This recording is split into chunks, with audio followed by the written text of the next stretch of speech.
Bismillahirrahmanirrahim. Assalamualaikum warahmatullahi wabarakatuh. Selamat siang anak-anak. Bagaimana kabarnya? Mudah-mudahan kita, keluarga kita masih diberi kesehatan, kenikmatan, dan diberi rezeki yang longgar oleh Allah Subhanahu wa Ta'ala. Dan semoga kita semua masih dalam lindungan Allah Subhanahu wa Ta'ala. Amin. Anak-anakku sekalian, pada siang hari ini, hari Selasa, waktunya jam kedua adalah IPA. Oleh karena itu, disiapkan alat tulisnya, terutama buku catatan dan buku LKS. Ya, baiklah, sebelum kita mulai, mari kita berdoa dulu agar pelajaran pagi hari ini ada manfaatnya. Berdoa, silakan. Bismillahirrahmanirrahim.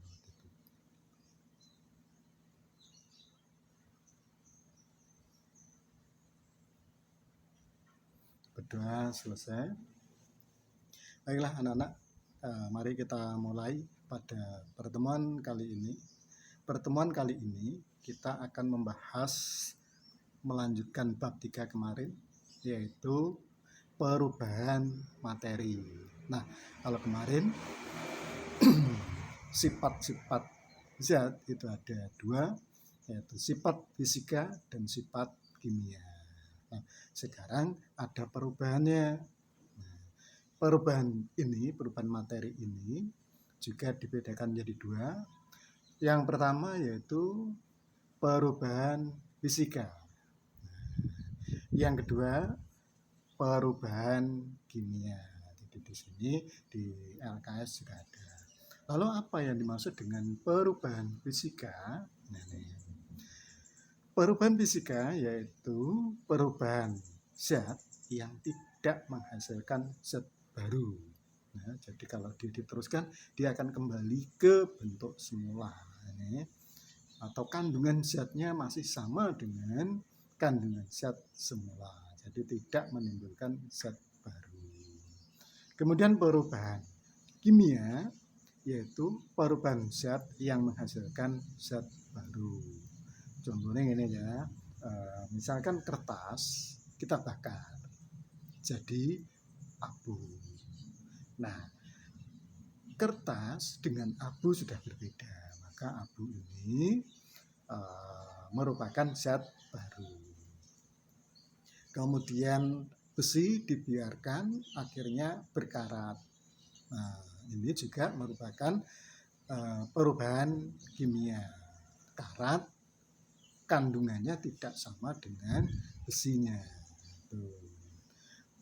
Itu antara lain. Nah, materi ini juga dapat kalian lihat pada buku LKS kalian pada halaman 40 sampai dengan 42. Baik, kita teruskan untuk materinya. Yang pertama yaitu perubahan fisika. Perubahan fisika yaitu perubahan zat yang tidak menghasilkan zat baru. Nah, apa ciri-cirinya? Inilah ciri-ciri dari perubahan fisika. Antara lain satu, terjadi perubahan wujud.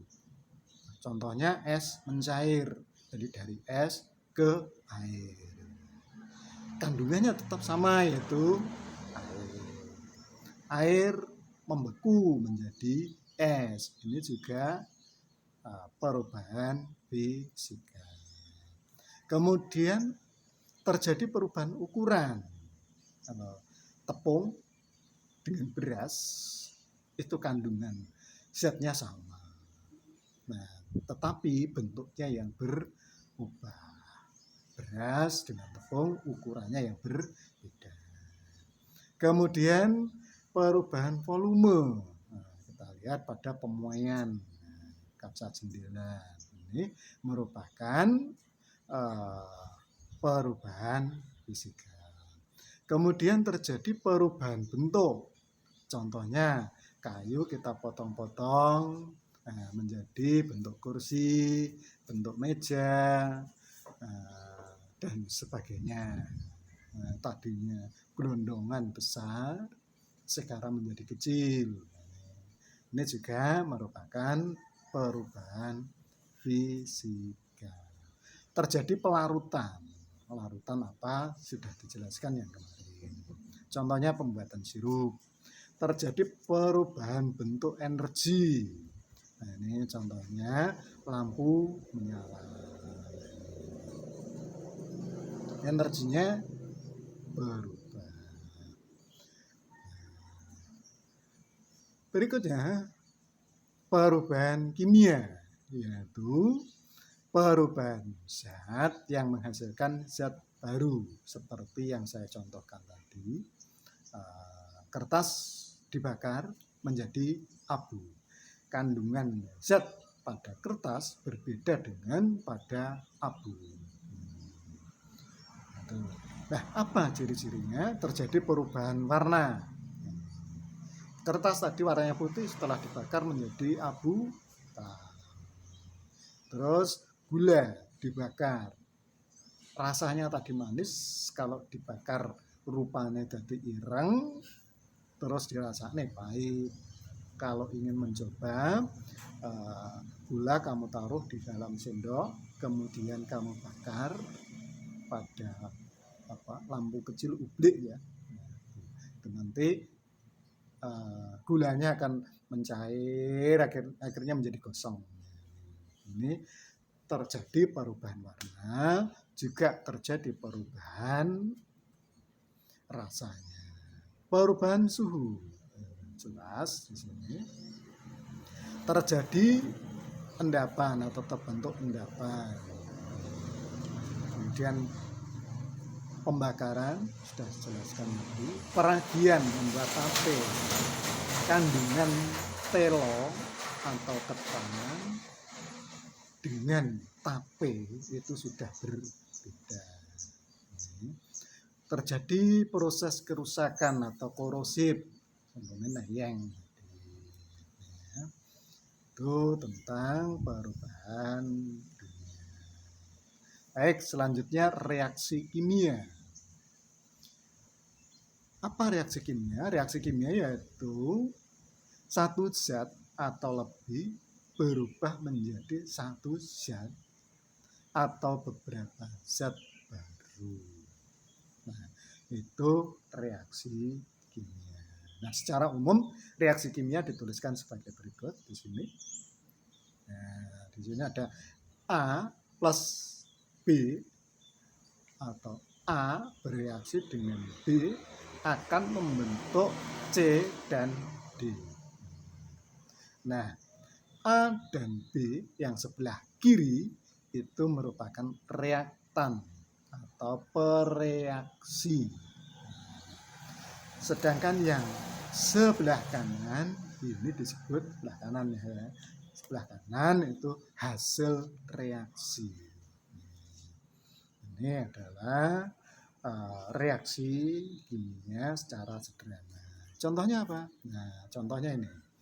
Gas hidrogen atau H2 ditambah dengan gas oksigen atau O2 akan menghasilkan air atau H2O. Nah, ini contoh.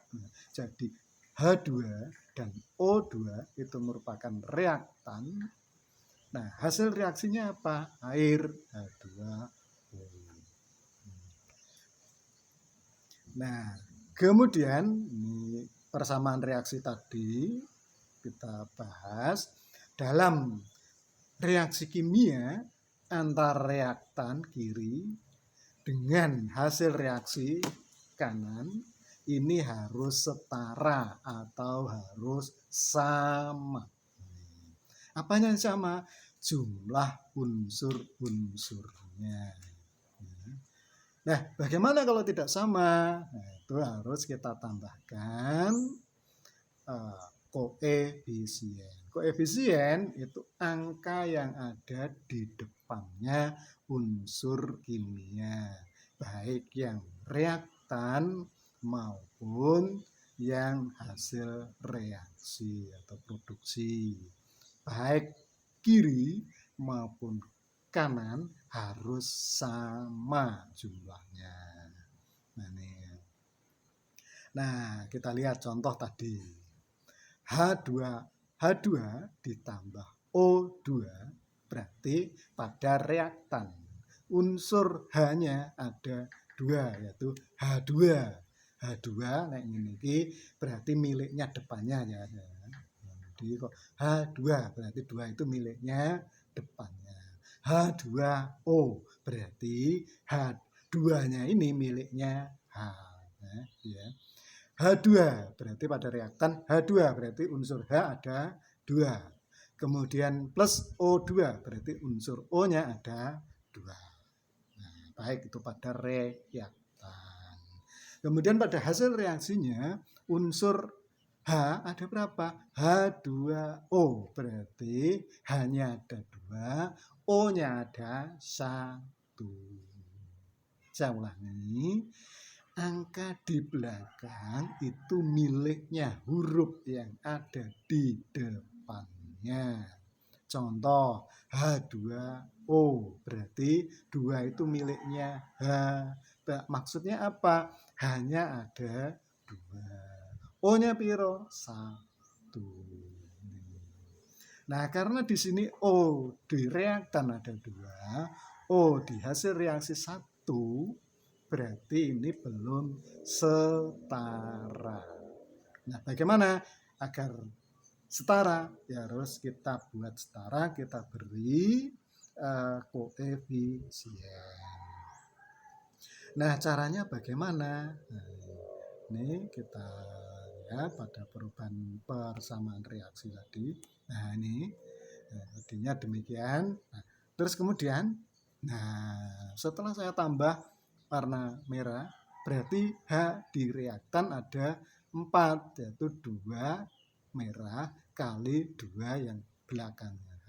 Jadi H-nya ada 4. O-nya 2. Nah, yang sebelah kanan H-nya hanya 2.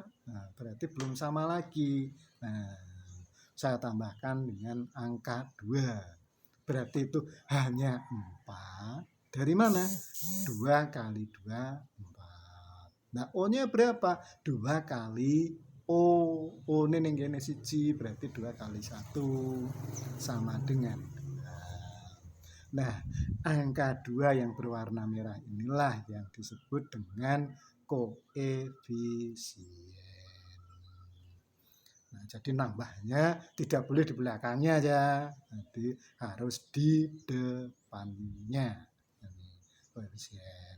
Nah, seperti yang saya jelaskan tadi, pada reaktan di sini unsur A-nya berarti 2 kali 2 sama dengan 4. O-nya 2. Ini pada sebelah kiri atau reaktan. Nah, pada hasil reaksinya atau sebelah kanan, nah ini hanya ada berapa? Ya 2 kali 2 berarti 4. O-nya piro? 2 kali 1 berarti sama dengan 2. Kita lihat di sini. Reaktan unsur H ada 4. Hasil reaksi unsur H ada 4. Sudah sama. Unsur O reaktan 2. Unsur O pada hasil reaksi 2. Berarti sudah sama. Nah, inilah cara membuat persamaan reaksi ini setara. Jadi sing ditambah kuwi sing ngarepe aja mburine. Ya. Jadi ya kalau depannya itu koefisien ya.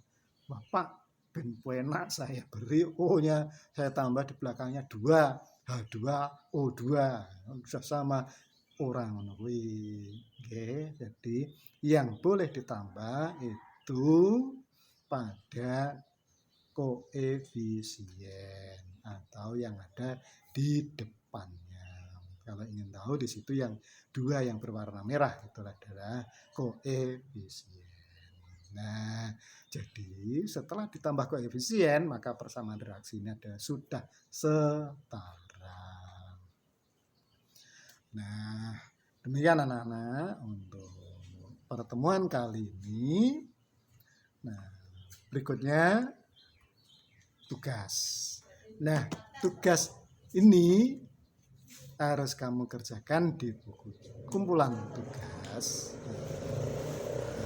Lalu yang pertama jelaskan yang dimaksud perubahan fisika, perubahan kimia. Nah, ini sampai 5 ini. Demikian anak. Ada kurang lebihnya saya mohon maaf.